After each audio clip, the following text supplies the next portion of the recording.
नमस्कार दर्शक बंधु, आज हूँ जनवरी 8 तारिख गुरुवार। तेबे आपण मान नहीं आसी आज राशिफल। तेबे आपण राशि आज कौन रही शुभ अशुभ जाना पूर्वर वीडियो को संपूर्ण भाव देखा अनुरोध और या सहित वीडियो को लाइक करूँ, शेयर करूँ। आम चैनल को सब्सक्राइब करनथिले सब्सक्राइब करी घंटी चिन्ह को दबाई दिंतु। तेबे आसतु जानिबा आज संपूर्ण राशि विषय रे। तेबे प्रथम राशि आसुची मेष राशि, जहाँकि आपण सुख समृद्धि नहीं आसुची एवं शुभ खबर नहीं आसुची। एवं जदि आप स्वास्थ्यगत समस्या किसी थी आपणकर आज दूर हो। कर्मक्षेत्र में शत्रुता करुवा व्यक्ति आपण कम हस्तक्षेप कर समस्या सृष्टि करेंगे, से शत्रु मान दूरे रे। या सहित अश्विनी नक्षत्र साहित्य कृति संगीत एवं चलचित्र प्रशंसित होबार सुजोग पाइबे।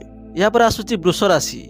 वृष राशि आज एते भल नाही, कहीं आज आप जिते भल कम कले निज लोक मैंने आपणकर समालोचना करेंगे, आपन को विरोध करेंगे। तेणु आनुष्ठानिक आलोचना को केन्द्र कर मत पार्थक्य जनित सहमति न हो पारे, आपन को कहीं सहयोग न करि पारंती। मूल्यवान जिनिस हजि जबारु विरस मन रे आपणकर समय कटिपारे। तेणु सावधान रहिबे, जेमिति आपणकर कोनोसी खराब जिनिस बड़ जिनिस आपणकर हजि जाई पारे।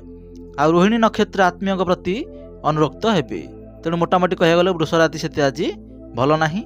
यापर आसूची मिथुन राशि। मिथुन राशि जे आप स्वास्थ्य प्रति आज सचेतन रुहतु। जदि सचेतन न होबे तेबे आपण अनुताप करि पारंती एवं आपण गोटे बहुत दिनर कथा जोटा को अपेक्षा करथिले तार खबर आज आपण पाइबे, जोटा कि आपण गोटे खुशी खबर भाव में देव। यार होची नक्षत्र मृगशिरा नक्षत्र। या सहित आपन को शिल्प वाणिज्य जमी जमा कारखाना होटेल रेस्टोरेंट जदि ये व्यवसाय आपणकर अच्छी तेबे सेथुर आपन मध्य सुफल मिलिबो। आ पड़ोशी को कथा प्रसंग में कौन गोपन कथा कही समस्या को मध्य निमंत्रण करि पारंती। तेणु आज आपन जहाँ को जहाँ किछि कहवा चाहते टिके सावधान हो कहते। कौन गुप्त कथा जदि कहवा चाहते गुप्त कथा को जमारू कहतु नहीं। तेणु ये कथा को दिए सावधान रहिबे। यापर आसूची कर्कट राशि। जो मैंने परिवार ठारू दूरे रहुथिबे तेणु सेमानकर टिके आज माइंड सेटअप भल रहइबो नाही। अश्लेषा नक्षत्र कोर्ट कचेरी मामलार आशु शुणाणी होई पारे। या सहित आपणकर स्नायविक दुर्बलता कि आंठुगंठी जदि आगुरी पीड़ा थी ताहा आज टिके अधिक हो पारे। तेणु एप्रति आपण सावधान रहिबे। आउ जदि सभा समिति कौन सांस्कृतिक कार्यक्रम में आपण भाग नौथिबे तेबे सेथिरे मध्ये आपणकर पतियारा जाहिर हेबो। यापर आसूची सिंह राशि। सिंह राशि आज जदि आपण कोनोसी काम पई आपण टंका ऋण करि पारंती। कर्मक्षेत्र में आपणकर किए बंधु बांधव थिले तांको ठारू मध्ये आपण सहाय्य लोडी पारंती। तेणु मोटामोटी कहया गले आज आपण अन्य ठारू सहाय्य नेबे। यार नक्षत्र रहउची उत्तर फाल्गुनी नक्षत्र। तेबे सामाजिक स्तर में आपणकर आज मध्य प्रशंसा हेबो। आपण निश्चय कोनोसी भल काम करिवे। आ जदि कोनोसी पुरातन रोग थिबो शत्रुता थिबो कि जहाँ आपन को कई करज देथिबे तेबे आपणक मध्य आज निश्चित भाव में यार प्रेसर रहिबो। तेणु मन को शांत करी स्थिर करी आज रहंतु। यापर आसूची कन्या राशि।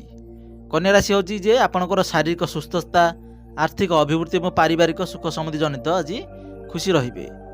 आपणकर नक्षत्र हूँ चित्रा और सामाजिक स्तर में अन्य मान मत को सम्मान दे प्रशंसित हेबे। आ जो मैंने आम हिताकांक्षी से आपणक समस्यार समाधान दिगरे तप्तता प्रकाश करेंगे। तेणु मोटामोटी कह गले आपणक दिनटा आज भल अच्छी। आ शिल्प वाणिज्य अभिवृद्धि आपण नुआ योजना आज करें। यापर हूँ तुला राशि। जदि सकाळु आपण यात्रा करेंगे तेबे आपण को सेथिरे सफलता मिलिबो। आपणकर पुराना समस्यार समाधान आज करें। आ जदि स्थानांतर चिंता मन में घारुथिले कर्मक्षेत्र में पदोन्नतिर सूचना पाइबी, खुशी हे। आपणकर आज प्रमोशन हो पारे। आ नक्षत्र हूँ आपणकर विशाखा नक्षत्र। जदि घर भड़ा नहीं थे आपण तेबे घर मालिक सहित आज कौन जुक्ति करंतु नहीं, कारण यह जदि कले आपणकर आज अमंगल हो पारे कि आपणकर तर्क वितर्क हो पारे। या सहित आपणकर व्यवसाय आज उन्नति हेबो। भल सांगसाथी मिलामिशार सुजोग अच्छी। तेणु आपण दिनटी आज खुशी कटिबार संभावना रही। यापर आसूची बिछा राशि। जे दीर्घ दिन चेष्टा करथिबा कार्य जहाँ प्रतिबंधक लगी आज सेमती लगी रहिबो। जो कार्य हवा कथा आउ टिके आपणकर विलंब हो पारे।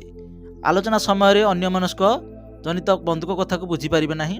आपणक माइंड आज टिके आब्सेंट रहिबो एवं साधारण कथार परिवार में अशांति हो पारे। तेणु परिवार रे जदि कोनो किसी घटना घटुची तेबे दयाकरी पार्टी टिके चुप रखा चेष्टा करंतु, जहाँद्वारा आपणकर अशांतिर वातावरणटा टिके शांत भाव में परिवर्तित हो। आपणकर नक्षत्र होची ज्येष्ठा और कर्मक्षेत्र में पदस्थ व्यक्ति परामर्श लाभ कर आप आस्तुति ହେଇପାରିବେ। ତେଣୁ ଏ ଦିନଟିକୁ ମଧ୍ୟ ସାବଧାନ ରହିବେ। ପରବର୍ତ୍ତୀ ରାଶି ଅଛି ଧନୁ। କର୍ମକ୍ଷେତ୍ରରେ ଆପଣଙ୍କର ଯେକୌଣସି ସମସ୍ୟା ଥିବ ତାର ଆଜି ରାସ୍ତା ଆପଣ ପାଇପାରିବେ। ନକ୍ଷତ୍ର ହେଉଛି ଆପଣଙ୍କର ଉତ୍ତରାଷାଢ଼ା। ପରିବାରରେ ଯଦି ଭୁଲ ବୁଝାମଣା ଥିବ ତେବେ ଏଥିପାଇଁ ସମସ୍ୟା ହୋଇପାରେ। ତେଣୁ ଆପଣ ମଧ୍ୟ ଏଥିପ୍ରତି ସାବଧାନ ରହିବେ। ପରିବାରରେ ବନ୍ଧୁ ସମ୍ପର୍କ ସ୍ଥାପନ ହୋଇପାରିବ ଏବଂ ଆଗାମୀ ଶୁଭ କାର୍ଯ୍ୟ ସକାଶେ ମଧ୍ୟ ଆପଣ ଆଲୋଚନା କରିପାରିବେ। କୌଣସି କାର୍ଯ୍ୟ ଯଦି ନ ହେଉଥିବ ତାହା ମଧ୍ୟ ଆପଣଙ୍କର ଆଗକୁ ବଢ଼ିବାର ସମ୍ଭାବନା ଆଜି ରହିଛି।